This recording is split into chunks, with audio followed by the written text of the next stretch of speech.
मेघनाद कहूँ पुण्य करावा, दीन सिख बल बयरु बढ़ावा। के सुर समर जय सुर समर धीर बलवाना, जिनके लरिबे कर अभिमाना।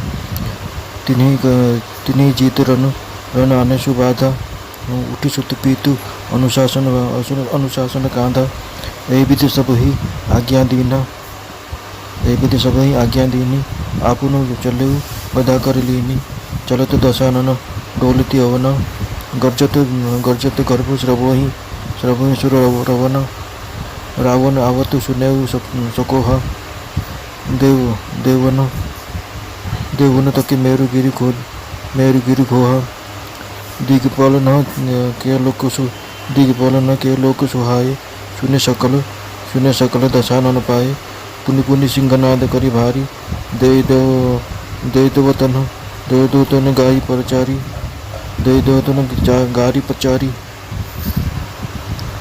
रणमद मत फिरोई जग धावा, प्रतिभट खोज तो कतहु न पावा। रवि शशि पवन वरुण धनधारी, अग्नि काल जम सब अधिकारी। किन्नर सिद्ध मनुज सुर नागा, हटि सब ही के पथई लागा। ब्रह्म सृष्टि जत लगी तनुधारी, दशमुख बसवर्ती नर नारी। आयुषु करहि सकल भयभीता, नवहि आई नित्य चरण विनीता। भुजबल विश्व बस करी, राखे से कौन स्वतंत्र। मंत्रुलेख मुनि रावण राज, करई निज मंत्र।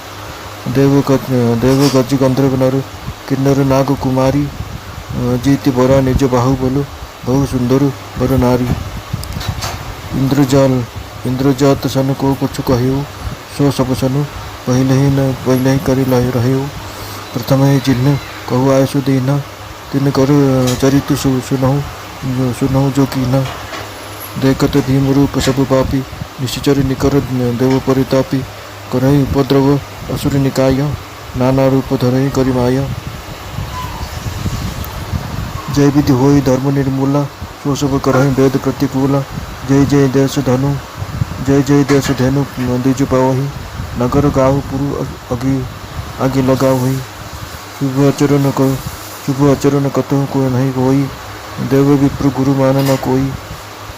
नहीं हरि भक्ति जप्य तप ज्ञान, सपने शून्य न वेद पुराण। जप जोग विरागा तप मख, जप जग विराग तप मख भागा सवन। जप जोग विराग तप मख भागा, सवन सुनई दसी शीसा। आपन उठी दवाई रहे न पावई धरि सब घलई खीसा। असभ्रष्ट आचर भाष संसारी, धर्म शून्य नहीं काना। तई विधि त्रासई देश, निकासई जो कह वेद पुराना। बरे न जाई अनिति घोर, निशाचर जो करही। हिंसा पर अति प्रीति न, के पापहि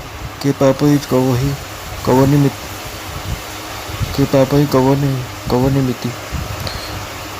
बड़े खल बहु चोर जुआर, जे लंपट प्रधन परदार। मानहि मात पितु नहीं देवा, साधु नो सन करवाहि सेवा। जुन गय अचरन भवाना, ते जानिहु निश्चर सब प्राणा। अतिशय देखी धर्म के ज्ञानी, परम सभीत धरा अकुलानी। गिरीशरी सिंधु भार नहीं मोहि, जस मोहि गरु एक परद्रोही। सकल धर्म देखाई विपरीत, कही न सकई रावण भयभीत। तेहनु रूप हृदय विचारी, गई तह जह सुरमुनि झारी। निज संताप सुनाए सिधु रोई, काहू ते कछु काज न होई। सुरमुनि गंधर्व मिली करी, सर्वागो विरंचि के लोका। संग गौतन धरि भूमि, विचरी परम विकल भय शोका। ब्रह्म सब जान मनु अनुमाना, मोरु कछु न बसई। जा करिते दासी सो, अविनाशी हमरेउ तोरु सहाई। धरिने धरहि मन धीर कह, विरंचि हरि पद सुमिरु। जानत जन की पीर प्रभु, भंजी दारुण विपत्ति। बेट सुर सब करही विचार, कह पाइय प्रभु करिय पुकार। गुरु वैकुंठ जान कह जो कोई कह पय निधि, वसु प्रभु सोई। जाकर हृदय भगति जस प्रीति, प्रभु तुम प्रकट सदा तही रीति। तही समाज गिरिजा में रहु, अवसर पाई बचन एक कहु। हरि व्यापक सर्वत्र समान, प्रेमते प्रकट हो ही मैं जाना। तैसे काल दिशि सिंह माही, कहूँ सो कहाँ जा प्रभु नाही। अग जग मय सब रहित विरागी, प्रेमते प्रभु प्रकट ही जिमि आगी। मोर वचन सबके मन मान, साधु साधु कर।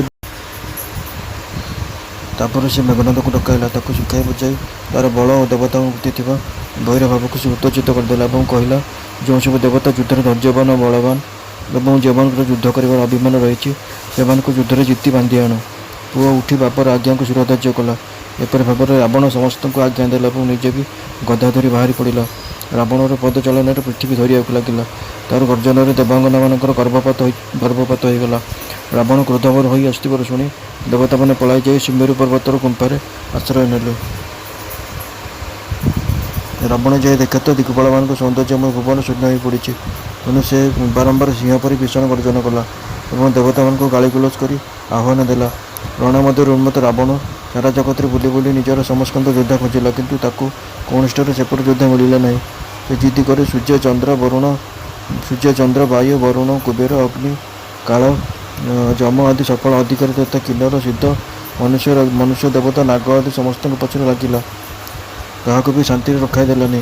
ब्रह्मा सृष्टि में जिते सब शरीरधारी प्राणी धरण आदि थे समस्ते रावणर अधीन होगले। भवित समस्त आज्ञा पालन कले और प्रतिदिन आसी विनय सहकार पादर प्रणाम कले। से बाहुबल समग्र विश्व को वश करनेला, कहार को भी स्वाधीन कर रखाइला नहीं। एपरी भाव सामंत राजा मान सार्वभौम सम्राट हो रावण निज इच्छा अनुसार राजनीति करने लगिला और तार बाहुबल जिणीसी देवता यक्ष गंधर्व मनुष्य किन्नर नागमानकर कन्या मान तथा बहु उत्तम सुंदरी को विवाह कला।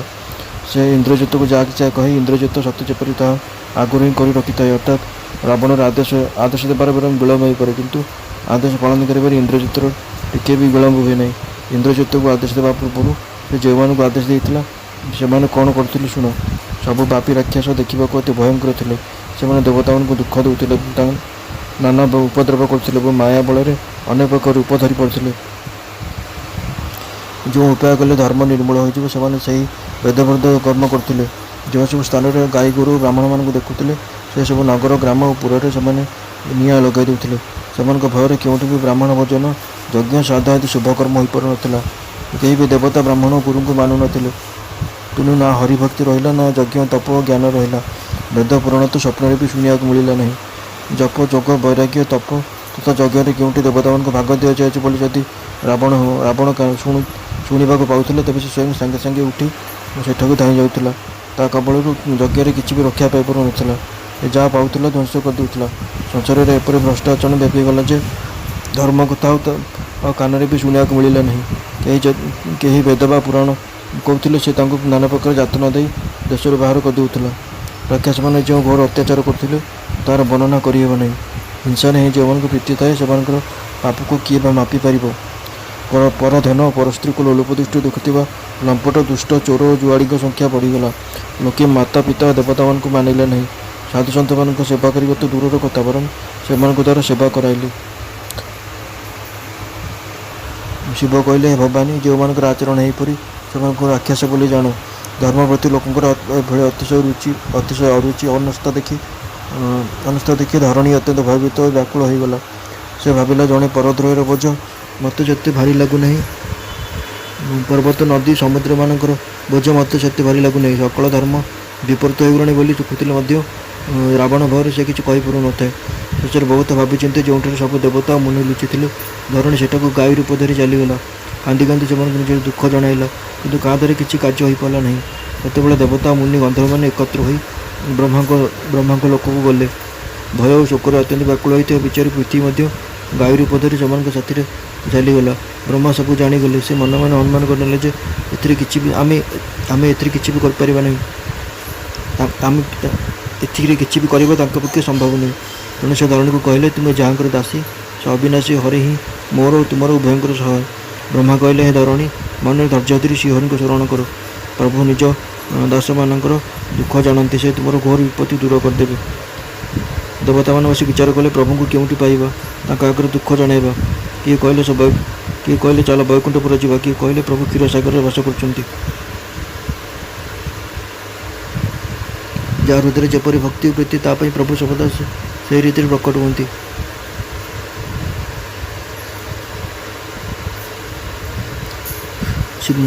ଶିବ କହିଲେ,